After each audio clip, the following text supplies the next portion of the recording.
Hello မမကေပြောလားခင်ဗျာအလုံးမင်္ဂလာပါခင်ဗျာကျွန်တော်ကတော့ဒီနေ့ကိုမလုပ်ပေးမလဲဆိုတော့ကျွန်တော် reaction မဟုတ်ဘူးပေါ့နော်ကျွန်တော်တို့မြန်မာနိုင်ငံရဲ့2026တနင်္လာရဲ့ဟော့ဂိမ်းဆရာလေးညိုတာယာရဲ့တာရော့ဟော့ဂိမ်းပေါ့နော်ဆရာလေးညိုတာယာဆိုတော့ကျွန်တော်တို့တော်လန်ရေး2021ကတည်းကနေပြီးတော့အာနာသိမ့်မဲ့ဆိုတာကြီးကိုကြိုဟောခဲ့လို့ထောင်ထဲကိုဖမ်းခံရတဲ့တာရော့ဗေဒပညာတယောက်ပေါ့နော်ဗေဒပညာရှင်တယောက်ပေါ့နော်သူကလည်းဒီတစ်နှစ်တည်းကို2026နှစ်စကတည်းကနေပြီးတော့သူဟုတ်ကဲလေးထုတ်ထားပေမဲ့ဒါလေးကကျွန်တော်ပြန်ပြီးတော့ sharing လုပ်ပေးတာဖြစ်ပါရင်ပေါ့နော်ပြီးခဲ့တဲ့2024တစ်နှစ်တုန်းကလည်းသူဟောခဲ့တာတောက်လျှောက်ဒီကွက်တီတွေမှန်ပေါ့နော်အဲကြောင့်မို့လို့လဲကျွန်တော်ကအလေးတစားနဲ့ဒီဗီဒီယိုလေးကိုထပ်ဆက်ပြီးတော့ကူးယူဖော်ပြရခြင်းဖြစ်ပါတယ်ခင်ဗျကဲ2026တနှစ်တာရဲ့ဆရာလေးညိုတာရဟောကိန်းကဘာတွေဖြစ်မလဲဆိုတော့ကျွန်တော်တို့နဲ့အတူတူလိုက်ကြည့်ရအောင်အားလုံးပဲမင်္ဂလာပါကျွန်တော်ကတော့ဆရာလေးညိုတာရပါ2026ခုနှစ်မြန်မာနိုင်ငံကြီးအတွက်ကန္နမာဟောကိန်းကိုကျွန်တော်ဟောပြောပေးမှာဖြစ်ပါတယ်ကျွန်တော်ဒီ post ကို Facebook မှာတော့ကျွန်တော်တင်ပြီးပါပြီ TikTok နဲ့ YouTube မှာကျွန်တော်တင်ဖို့အတွက်ဒီ video file ကိုကျွန်တော်အတန်လေးနဲ့ပဲကျွန်တော်ပြောပြလိုက်ရပါတယ်နံပါတ်1မြန်မာနိုင်ငံတွင်နေထိုင်ကြသောပြည်သူပြည်သားများအတွက်အခြားနှစ်တွေနဲ့မတူညီပဲစီးပွားရေးလုပ်ငန်းတွေပုံမူချောင်ရှိပြီးတော့အဆင်ပြေချောမွေ့လာပါလိမ့်မယ်ဘာသာရေးကိုအခြေပြုပြီးတော့ဘာသာရေးအသီးသီးပေါ့နော်တို့ပြဿနာတွေပြိပက္ခတွေဖြစ်ပေါ်လာတတ်ပါတယ်နံပါတ်2ကြီးမားသောတတ်ထုတွင်းနဲ့ထူးခြားတဲ့ရတနာတွေကိုတူးဖော်ရရှိပါလိမ့်မယ်မှတ်တမ်းမတင်ရသေးတဲ့အပင်တစ်မျိုးမျိုးတတ်ထုတစ်မျိုးမျိုးကိုကျွန်တော်မြန်မာနိုင်ငံမှာတွေ့ရှိရပါလိမ့်မယ်နောက်ပြီးတော့ရက်ကြော်ရွာကြော်အစုလိုက်အပြုံလိုက်အစာအစိတ်တင်မှုတွေနောက်အစိတ်မိတဲ့ဖြစ်စဉ်တွေကိုလည်းဒီနေ့တည်းမှာဖြစ်ပွားတာမျိုးတွေရှိတတ်ပါတယ်နံပါတ်3ပင်လယ်မြစ်ချောင်းAI အနီးနားမှာနေထိုင်ကြတော့သူများအနေနဲ့ပေါ့နော်ဒီနှစ်ကသတိထားသင့်တဲ့နေ့တစ်နေ့လည်းဖြစ်တယ်။ဘာကြောင့်လဲဆိုတော့ဒီနှစ်ကရင်းနဲ့ပတ်သက်ပြီးတော့ကန်ဆိုးမှန်နေလို့ပြောလို့ရပါတယ်။နိုင်ငံကြော်ကြားတဲ့သူတယောက်ယောက်ပါဝင်တဲ့သူတူဦးပေါ့နော်။ပါဝင်တဲ့တင်မောကြီးတစ်စီးနစ်မြုပ်သွားဖို့ဒီနှစ်မှာရှိတတ်ပါတယ်။နံပါတ်4ရာဇဝတ်မှုကြီးတွေကဒီနှစ်မှာပုံမိုထူပြောလာပြီးတော့2025 2024ထက်ပုံမိုဆိုးရတဲ့ရာဇဝတ်မှုအများပြပေါ်ပေါက်လာတတ်တယ်။နောက်ရဲရဲဆက်ဆက်အမှုများစွာကိုလည်းမြင်တွေ့ရပါလိမ့်မယ်။နောက်ကွင်းဆွဲလူတက်မှုလို့စသဖြင့်ပေါ့နော်။ဒီလူတက်မှုတွေနောက်မကောင်းသောရာဇဝတ်မှုအကြီးတွေဒီနှစ်ထဲမှာတော့တွေ့ဖို့ရှိပါလိမ့်မယ်။နံပါတ်5အပြစ်ခက်ရစဲရနေစတင်ပြီးတော့မှငြိမ်းချမ်းစကားတွေပြောဆိုမှုတွေရှိလာပါလိမ့်မယ်။အဖွဲ့အစည်းအချို့သောအဖွဲ့အစည်းတွေအကုန်လုံးပေါင်းစည်းမှုတွေရှိလာပါလိမ့်မယ်ဖြစ်လာပါလိမ့်မယ်။ရန်သူအချင်းချင်းစာရွက်ပေါ်ရငင်းချမ်းရေးတွေရှိလာနိုင်ပြီးတော့မိတ်ဆွေအချင်းချင်းပြိပက္ခတွေအဆင်မပြေတာလေးဖြစ်လာပါလိမ့်မယ်နံပါတ်6မြို့ကြီးပြကြီးနာမည်ကြီးမြို့နဲ့နာမည်ကြီးနေရာတွေမှာမိလောင်မှုတွေပေါ့နော်တစ်ခုထက်မနည်းဖြစ်ပေါ်လာဖို့ရှိပါတယ်ကြီးမားဆုံးရှုံးနစ်နာရပါလိမ့်မယ်သမိုင်းဝင်အစာအုပ်တစ်ခုပါပျက်စီးသွားတတ်ပါတယ်မိဘေးရတော့တစ်ခုတည်းမကများတတ်ပါတယ်နံပါတ်9မြုပ်ရှုံးနေတဲ့မြန်မာအမှုပညာအချို့ကဘာမှာကြော်ကြားပါလိမ့်မယ်မြန်မာအမှုပညာရင်းနဲ့ပတ်သက်ပြီးတော့တခန်းတနာဖော်ပြပေးဖို့ရှိလာပါလိမ့်မယ်နံပါတ်10ပုံမိုးရှုပ်ထွေးလာပါတယ်နိုင်ငံရေးအခြေအနေတွေဖြစ်ပေါ်လာပြီးတော့အချင်းချင်းနေရာလူချင်းတွေဖြစ်ပေါ်လာပါလိမ့်မယ်စိတ်ဝင်စားစရာကောင်းတဲ့နိုင်ငံရေးကစားဝိုင်းကိုဒီနှစ်ထဲမှာမြင်ရပါလိမ့်မယ်အချင်းချင်းလည်းမတက်တဲ့သူချင်းချင်းလည်းမတက်တဲ့ဆိုတဲ့အဖြစ်အပျက်မျိုးတွေဒီနှစ်မှာတွေ့ရပါလိမ့်မယ်ပေါ့နော်နံပါတ်9စစ်ရေးစစ်ရာတွေနဲ့ပတ်သက်ပြီးတော့ဥပဒေအသစ်တွေဖြစ်ပေါ်လာလိမ့်မယ်ထပ်ပေါ်လာလိမ့်မယ်ကျွန်တော်တို့လူမုံများတဲ့ဒီစစ်တပ်ကိုပေါ့နော်လူထုတွေရဲ့အမြင်ကနေပြီးတော့ဖျောက်ဖျက်ဖို့အတွက်နိုင်ငံရေးကစားကွက်တွေအပေါ်မှာကစားဖို့အတွက်ဥပဒေသစ်တွေပြောရမယ်ဆိုတော့စစ်တပ်ကိုအထောက်ပံ့ပေးထားတဲ့ဥပဒေသစ်တွေထွက်ပေါ်လာပါလိမ့်မယ်နံပါတ်10 2026မှာစစ်ရေးစစ်ရာရင်းနဲ့ပတ်သက်ပြီးတော့အရန်ကြီးအားကောင်းတာမျိုးမဟုတ်ဘဲနဲ့အားနေတာမျိုးတွေ့ရမယ်အရင်တို့မျိုးပေါ့နေရာတိုင်းရွာတိုင်းနေရာအတိုင်းမှာအလိုပေါ့စစ်တွေဖြစ်နေတာမျိုးမဟုတ်တော့ဘဲနဲ့ဖြစ်မယ်ဆိုလဲတနေရာတပီနယ်ဆိုတဲ့စတဲ့အဓိကနေရာမှာပဲကြီးမားတိုက်ပွဲကြီးတွေဖြစ်လာပါလိမ့်မယ်အပြက်ဖြစ်လာပြီဆိုရင်လည်းအပြက်စီးရတယ်များသလိုအရင်လိုမျိုးဖြစ်လိုက်ပြန်ယူလိုက်ဆိုတဲ့ဟာမျိုးမဟုတ်ဘဲနဲ့လုံးဝအပိသက်မျိုးအသိမ်းတိုက်ပွဲပုံစံမျိုးတွေဖြစ်လာပါလိမ့်မယ်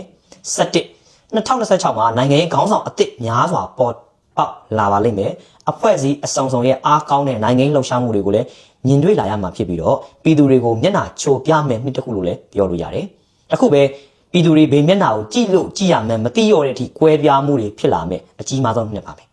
နံပါတ်7နိုင်ငံရေးဆိုင်ရာတစ္ဆာဖောင်များကိုဟိုဘက်ချမ်းကောဒီဘက်ချမ်းကောအဖွဲ့အစည်းတိုင်းလိုမှာတွေ့ရမှာဖြစ်ပြီးတော့ပြည်သူများအနေနဲ့တော့ပွဲကြည့်ရဖို့ဖြစ်လာပါလိမ့်မယ်ဒီပြဿနာကနေပြီးတော့မှအချင်းချင်းစိတ်ဝမ်းကွဲမှုတွေဖြစ်ပေါ်လာပြီးတော့မှ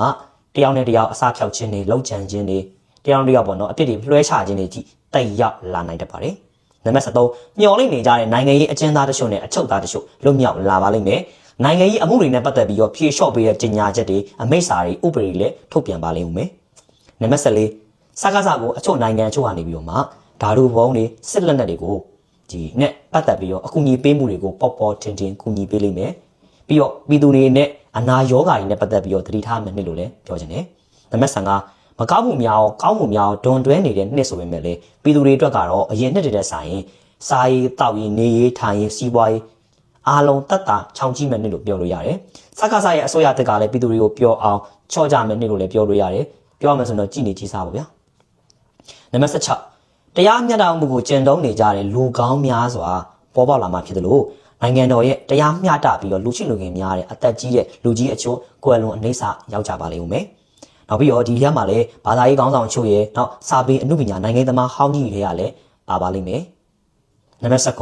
ဂမ်ဘီယာဆိုင်ရာထူးခြားဖြစ်ရတဲ့နဲ့လော်ဂီပညာမျိုးစုံမိဟုံးတောက်ပြီးတော့ထူးခြားမဲ့နှစ်တနှစ်လို့လည်းပြောလို့ရပါတယ်နောက်တကူပြတဲ့ဖျားများစွာတို့ကိုလည်းနမိတ်များစွာတို့ကိုလည်းအများဆုံးမြင်တွေ့ရပါလိမ့်မယ်ဘေဖျားကရောင်ကျူတော်ကွန်ပျူတာဘေဖျားကဘယ်လိုနမိတ်တွေပေါ်ပေါက်တာဆိုတဲ့ပုံစံမျိုးတွေပေါ့နော်မတရားသောကိစ္စတွေအကြောင်းတွေနဲ့ပိတ်လောင်ထားတဲ့လက်ပုဂ္ဂိုလ်တွေနက်တွေပုဂ္ဂိုလ်တွေစတင်ပြီးတော့လွတ်မြောက်လာပါလိမ့်မယ်နံပါတ်18ရေနဲ့ပတ်သက်တဲ့ကောင်းခြင်းစိုးခြင်းနမိတ်များစွာကိုကျွန်တော်တွေ့ရပါတယ်အကြောင်းမလို့ရေကြောင့်အကျိုးတွေအများကြီးရရှိနိုင်တယ်လို့ရေကြောင့်လည်းပြက်နာတတ်တာမျိုးအဆင်ပြေတာမျိုးဘေးဒုက္ခတွေရောက်တာမျိုးလည်းတွေ့ရပါလိမ့်ဦးမယ်နံပါတ်19မြန်မာနိုင်ငံထဲကနေပြီးတော့မှနိုင်ငံကအထစ်ကိုကြော်ကြားမဲ့သူတွေဒီထဲမှာပေါ်ပေါက်လာဖို့ရှိတယ်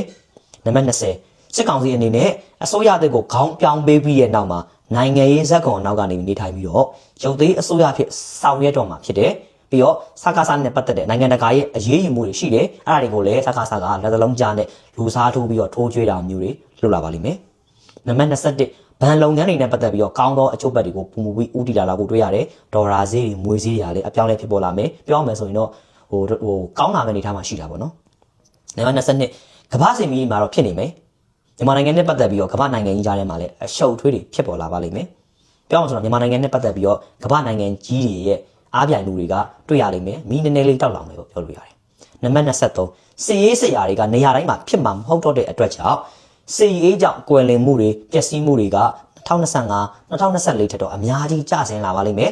ပြည်သူတွေအတွက်ရည်ရွယ်ပြီးတော့ဥပဒေကိုပြင်ဆင်ပေးတာမျိုးတွေလည်းရှိလာပါလိမ့်မယ်အချို့သောဥပဒေတွေကတော့အချို့သောနိုင်ငံရေးလမ်းကြောင်းပေါ်မှာလူကြီးတွေအတွက်အထောက်ပံ့အခါအကွယ်ကိုဖြစ်ဖို့လုပ်တဲ့ဥပဒေတွေဖြစ်လိမ့်မယ်ပေါ့နော်နံပါတ်24ကျွန်တော်တို့ပြောမှာဆိုနိုင်ငံရေးထဲမှာရောဒီမိတိနယ်ပယ်မဆိုပေါ့လူဟောင်းတွေကတော့နောက်ကိုစုပ်ပြီးတော့လူတစ်တွေလူငယ်တွေကိုနေရာစတင်ပြီးပေးလာလိမ့်မယ်ပြီးရခါကျတော့တရုတ်နဲ့ရုရှားလောက်ကကျွန်တော်နိုင်ငံအရေးကိုပုံပိုပြီးတော့ပေါ်ပေါ်တင်တင်နဲ့ပတ်သက်ကြလိမ့်မယ်အဲ့လိုပတ်သက်တဲ့အတွက်ကြောင့်မလဲပြန်လာအကြီးကျယ်တက်ဖို့လည်းရှိလာပါလိမ့်မယ်ကျွန်တော်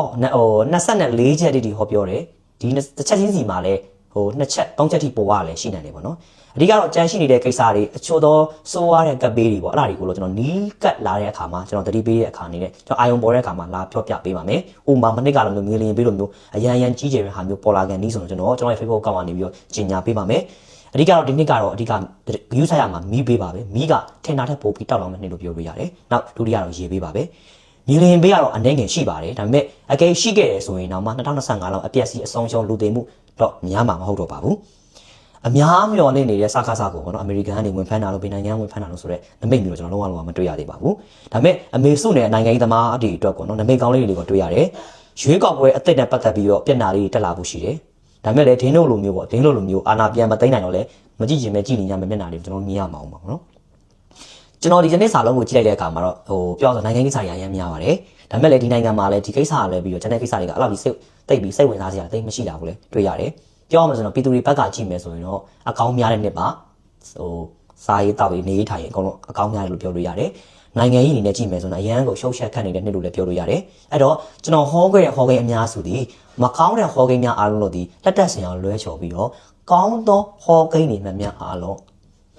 ပြည်စုံပါစီကျွန်တော်အနေနဲ့ဆုတောင်းပေးပါတယ်အဲအားလုံးပြည်သူများအားလုံးဒီနှစ်မှာပျော်ရွှင်ကြည်နူးဝမ်းမြောက်ကြပါစေခင်ဗျာအဲ့တော့ဆရာလေးညိုတာယာရဲ့2026တနှစ်တာဟောကိန်းထဲမှာပေါ့နော်အဲ့ဒီထဲမှာကျွန်တော်သွားပြီးတော့တတိထားမိတဲ့အချက်လေးကတော့ဗာလဲဆိုတော့ကျွန်တော်တို့တနေ့တိုင်းနဲ့ပတ်သက်ပြီးတော့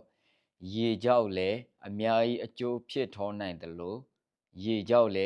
ဘေးဒုက္ခတွေအများကြီးဖြည့်နိုင်တယ်ဆိုတဲ့အချက်လေးတစ်ချက်သွားပြီးတော့တတိထားမိတယ်ပေါ့နော်